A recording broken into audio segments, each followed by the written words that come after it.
Ma'am ने हमको बहुत अच्छी बात बताई। हाँ बताओ, क्या बताया तुम्हारी मैम ने? अपनी मैम ने हमको बताया कि झूठ सारी बुराइयों की जड़ है और हमको झूठ बोलने से मना किया है।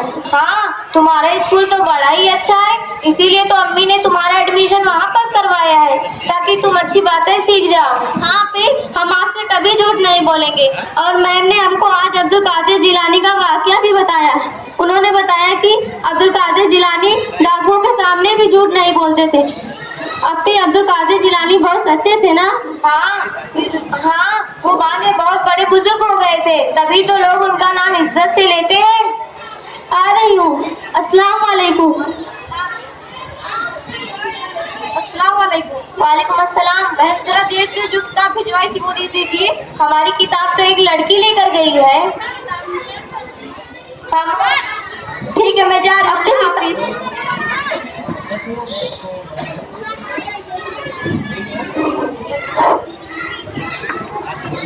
तुम्हें क्या मालूम, तुम क्या कोई पूरा दिन घर पर रहती हो क्या? बड़ों के बीच में नहीं बोला करते। अभी मैं तो सच बोली थी ना।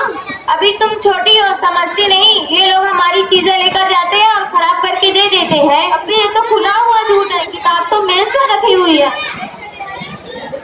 अरे तुम फिर से आ गई, क्या हुआ? आइए अंदर।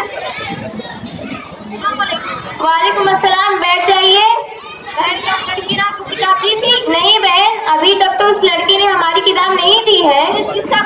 मेरे भाई को उसमें से मजमून लिखना है, इसलिए मेरे पास इतने पैसे नहीं, इसलिए मैं आपसे मांगने आई हूँ। नहीं बहन, अभी तक तो उस लड़की ने किताब नहीं दी है। अभी आप इतना झूठ क्यों बोल रही है? किताब दे दीजिए ना। खामोश। ठीक है, मैं जा रही हूँ। अल्लाह हाफिज। अल्लाह हाफिज। मैं क्या, स्कूल में मैम बताती है कि झूठ मत बोला करो और घर आकर हर वक्त झूठ बोलना पड़ता है। मेरी समझ में नहीं आता मैं क्या करूं, घर वालों का कहना मानूं या फिर स्कूल में मैम का। ये चलो मैं स्कूल में मैम से पूछती हूँ कि अप्पी ने बताया कि ऐसी हालत में झूठ बोला जा सकता है या नहीं। मैम अस्सलाम वालेकुम। वालेकुम अस्सलाम। मैं आपसे एक सवाल पूछती हूँ, क्या कभी कभी झूठ बोला जा सकता है? नहीं बेटा, जहाँ चल रहा है पर झूठ नहीं बोला जाता। मैं अप्पी को कैसे समझाऊं? वो बात बात पर मुझे झूठ बोलने को कहती है। बात कुछ रहती है और कुछ कहती है। मेरे समझ में नहीं आता कि मैं क्या करूं। ये तो बड़ी परेशानी की बात है। हाँ मैम, अब आप ही को कुछ करना पड़ेगा। मेरे समझ में नहीं आता मैं क्या करूं। मैं हमेशा बस्तकत में पड़ी रहती हूँ। तुम अपनी अप्पी को कुरान और हदीस का हवाला देकर सकता है। मैम वो हमेशा हमें डांटती रहती है, कहती है कि तुम्हारी उम्र इतनी नहीं है कि तुम कुछ बोल सको।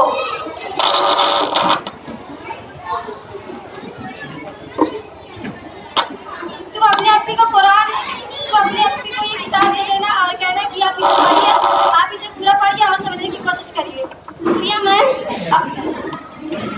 अप्पी देखिए मैं आपके लिए क्या तोहफा लाई हूँ।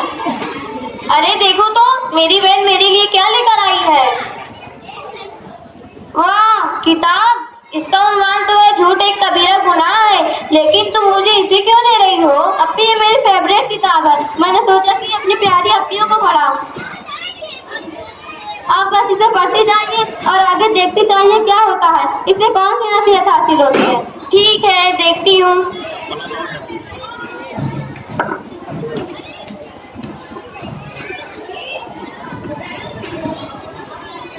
हाय अल्लाह, मुझे माफ कर दे, हम तेरे खताकार बंदे हैं।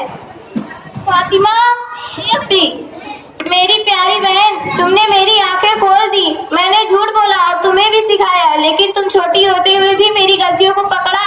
अप्पी आप शुक्रिया मुझे क्यों कह रही है? अगर आप को शुक्रिया कहना है तो अल्लाह से कहे, जो अपने बंदों का हाल दिल भी जानता है। तो फिर मैं किसका शुक्रिया अदा करूं? इसका कलेक्टर तो जानना ही है, वो हमारी मैम है। हमारी मैम कहती है कि किसी का अच्छा करने पर किसी का एहसान नहीं जताना चाहिए। तो ठीक है, मैं तुम्हारी मैम का शुक्रिया अदा करने उनके घर जाऊंगी। क्या तुम मेरे साथ चलोगी? ठीक है।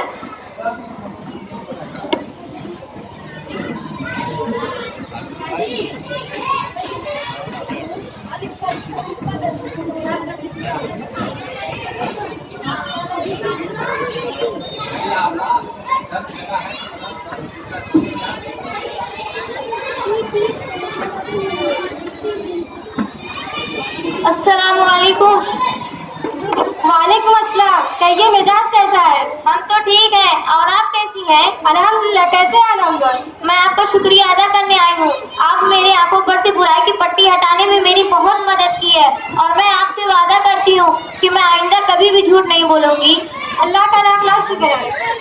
और हम भी कभी झूठ नहीं बोलेंगे, चाहे हमारी जान ही क्यों ना चली जाए। अब आखिर में मैं अल्लाह से यही दुआ करूंगी कि वो तमाम मुसलमानों को झूठ जैसी बुराइयों से बचाए। आमीन।